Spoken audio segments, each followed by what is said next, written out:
Bersamamu. Inilah Injil suci menurut Matius. Dimuliakan Tuhan. Pada suatu hari berkatalah Yesus kepada murid-muridnya, "Barang siapa memberi kalian minum air secangkir oleh karena kalian adalah pengikut Kristus, ia tak akan kehilangan ganjarannya. Barang siapa menyesatkan salah seorang dari anak-anak kecil yang percaya ini, lebih baik baginya jika sebuah batu kilangan diikatkan pada lehernya, lalu ia dibuang ke dalam laut. Dan jika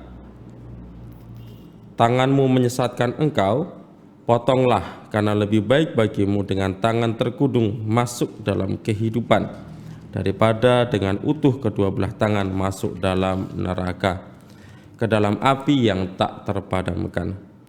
Dan jika kakimu menyesatkan engkau, potonglah, karena lebih baik bagimu dengan kaki timpang masuk ke dalam hidup, daripada dengan utuh kedua kakimu dicampakkan ke dalam neraka.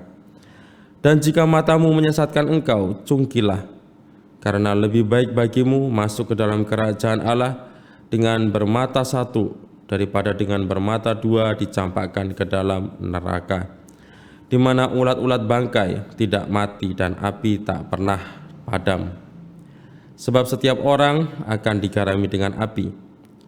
Garam itu memang baik, tetapi jika garam menjadi hambar, dengan apakah kalian akan mengasinkannya? Hendaklah kalian selalu mempunyai garam dalam dirimu dan selalu hidup berdamai seorang dengan yang lain." Demikianlah sabda Tuhan. Terpujilah Kristus. Saudara-saudari yang terkasih, bacaan yang juga sangat familiar bagi kita orang-orang beriman, dan juga bacaan yang menarik. Ini menjadi salah satu bacaan utama, atau bisa dikatakan ofisial begitu ya, sewaktu saya juga masih kanak-kanak, masih Minggu Gembira, bahkan beberapa orang buat lagu dari bacaan ini. Dan yang menarik juga pada bagian yang akhir, sebab setiap orang akan digarami dengan api, dan garam itu memang baik. Saya lalu membayangkan dengan manusia-manusia yang memiliki, atau kita semua yang memiliki daya, kekuatan, kemampuan, tetapi tidak menggunakannya dengan semaksimal mungkin, dan semuanya itu tentu menjadi persembahan diri kita kepada Allah, maka kita bisa dikatakan sebagai orang yang berdosa karena tidak memanfaatkan apa yang Tuhan berikan kepada kita. Tuhan kita Yesus Kristus selalu menghantar kita untuk melewati kematian menuju keabadian.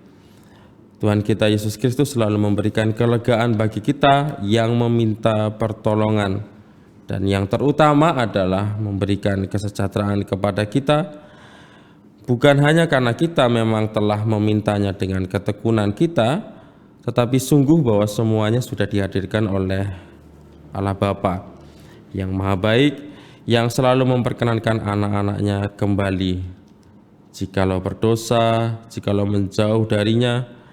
Dan juga Allah Bapa selalu memberikan ganjaran yang baik. Maka saudara-saudariku yang terkasih, hendaknya kita tidak menyesatkan orang dengan apapun yang kita miliki. Hendaknya kita mengalihkan semua itu menjadi persembahan yang layak kepada Tuhan. Hendaknya kita juga mempersembahkan diri kita dan membawa saudara-saudari kita sampai kepada keselamatan.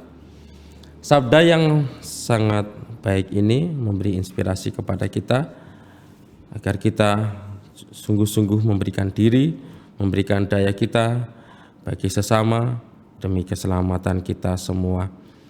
Apapun yang terjadi, mungkin kita dalam persoalan yang berat, kita merasa bahwa terkadang Allah begitu kejam karena tidak menolong kita, karena tidak mengabulkan permohonan dan doa-doa kita.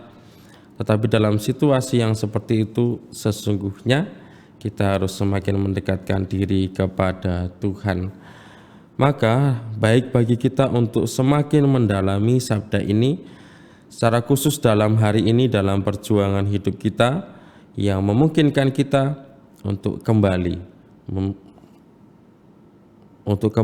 memberikan diri kita, memberikan potensi yang ada sehingga nama Allah yang semakin dimuliakan. Kemuliaan kepada Bapa dan Putra dan Roh Kudus seperti pada permulaan, sekarang, selalu dan sepanjang segala abad. Amin.